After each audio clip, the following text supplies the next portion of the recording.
பஞ்சு மிட்டாய் எடுத்து அதை ஆராய்ச்சி செய்யும் பணிகள் நடைபெற்றுக் கொண்டிருக்கிறது.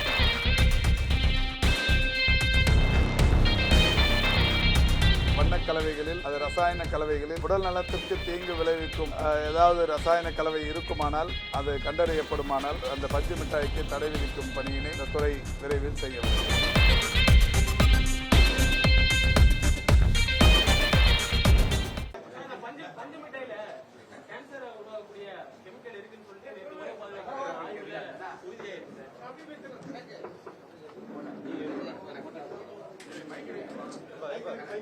ஏற்கனவே புதுவையில் அந்த பஞ்சு மிட்டாயில் கலக்கப்படுகிற வண்ணக்கலவை அதனால் பாதிப்பு என்கின்ற வகையில் அங்கே அதற்கு தடை விதிப்பதாக சொல்லப்பட்டது.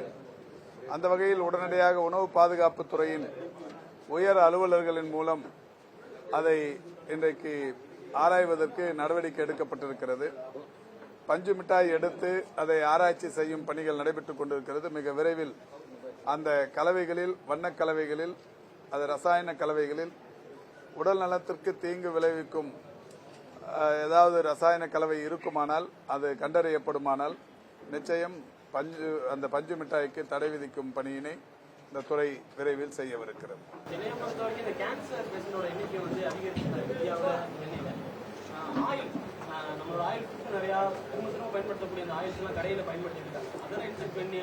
ஏற்கனவே தமிழ்நாட்டில் தான் இந்தியாவிலேயே முதன்முறையாக ஒரு முறை பயன்படுத்தப்பட்ட அந்த எண்ணெயை இரண்டாவது முறை பயன்படுத்தக்கூடாது என்பதற்காகத்தான் உணவு பாதுகாப்பு துறையின் சார்பில் அந்த எண்ணெயை துறையே வாங்கி இன்றைக்கு அதுக்கு அதை மாற்றாக அதுக்கு பயோகேஸ் எரிபொருள் தயாரிக்கிற அந்த பணியினை செய்து கொண்டிருக்கிறோம். அது நடைமுறையில் இருக்கிறது.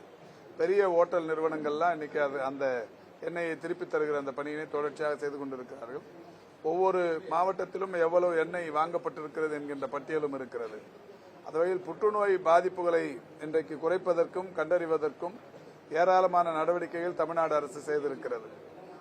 பொதுவாக 4 மாவட்டங்களில் ஈரோடு, திருப்பத்தூர், ராணிப்பேட்டை, கன்னியாகுமரி ஆகிய 4 மாவட்டங்களில் இன்றைக்கு அந்த சாயப்பட்டறை கழிவுகளினாலும் தோல் பதனிடும் தொழிற்சாலைகளினாலும் கன்னியாகுமரி போன்ற பகுதிகளில் ரப்பர் தோட்டம் போன்ற பல்வேறு பிரச்சனைகளினாலும் புற்றுநோய் பாதிப்புகள் அதிகமாக இருக்கிறது என்று சொல்லப்பட்டது.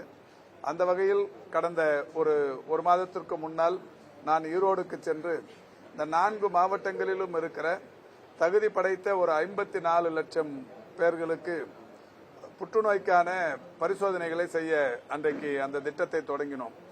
அந்த திட்டத்தின்படி இதுவரை 4.5 லட்சம் பேருக்கு அந்த பரிசோதனைகள் மேற்கொள்ளப்பட்டிருக்கிறது. அதில் ஒரு சிலருக்கு மார்பக புற்றுநோய், கருப்பை வாய் புற்றுநோய், வாய் புற்றுநோய் போன்ற புற்றுநோய் பாதிப்புகள் இருப்பது கண்டறியப்பட்டிருக்கிறது. ஆரம்ப நிலையிலேயே அந்த பாதிப்புகள் இருக்கிற காரணத்தினால் அவர்களுக்கு உடனடியாக சிகிச்சை அளிக்கவும் உத்தரவிடப்பட்டிருக்கிறது. இப்போது இன்னமும் பல்வேறு மாவட்டங்களில் இது உலகம் முழுவதும் இருக்கிற பிரச்சனை. உலகம் முழுவதும் இந்த புற்றுநோய் பாதிப்புகள் என்பது இருந்து கொண்டிருக்கிறது. கடந்த ஆண்டு நம்முடைய மாண்புமிகு தமிழ்நாட்டின் முதலமைச்சர்கள் புற்றுநோய் பாதிப்புகள் அதற்கான தீர்வுகள் என்கின்ற வகையில் ஜப்பானிலே இருக்கிற டோக்கியோ மாநகரில் அங்கே மிக சிறப்பான பரிசோதனைகள் மற்றும் ஆய்வுகள் நடத்தப்படுகிற காரணத்தினால் அங்கே எங்களை சென்று ஆய்வுக்காக செல்ல சொன்னார்கள். அந்த வகையில் சென்றதற்கு பிறகுதான் இதுபோன்ற காரியம் இன்றைக்கு தமிழ்நாட்டில் ஒரு 4 மாவட்டங்களில் ஒட்டுமொத்தமாக ஒரு 54 லட்சம் பேரை அந்த பரிசோதிக்கிற அந்த பணி என்பது தொடங்கப்பட்டிருக்கிறது. அது மட்டுமல்லாது நம்முடைய காஞ்சிபுரம் காரப்பேட்டை பகுதியில் பேரறிஞர் அண்ணா பெயராலே ஒரு பெரிய புற்றுநோய் மருத்துவமனை இருக்கிறது.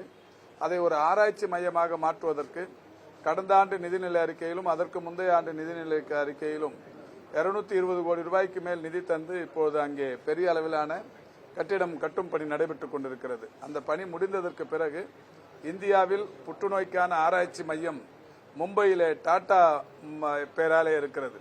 டாடா கேன்சர் ரிசர்ச் இன்ஸ்டிடியூட் என்கின்ற ஒரு பெரிய மையம் மும்பையில் இருக்கிறது.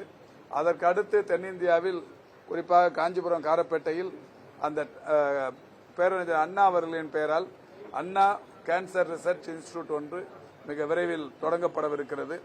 அந்த வகையில் இன்றைக்கு தமிழ்நாடு மற்ற மாநிலங்களை காட்டிலும் மற்ற நாடுகளை காட்டிலும் புற்றுநோய் பாதிப்புகளை கண்டறிவதற்கும் பாதிக்கப்பட்டவர்கள் தொடக்க நிலையில் இருந்தால் அவர்களுக்கு சிகிச்சை அளிப்பதற்கும் புற்றுநோய் பாதிப்புகள் உண்டாவது குறித்த விழிப்புணர்வை ஏற்படுத்துவதற்கும் பல்வேறு நடவடிக்கைகளை தொடர்ந்து எடுத்து வருகிறோம்.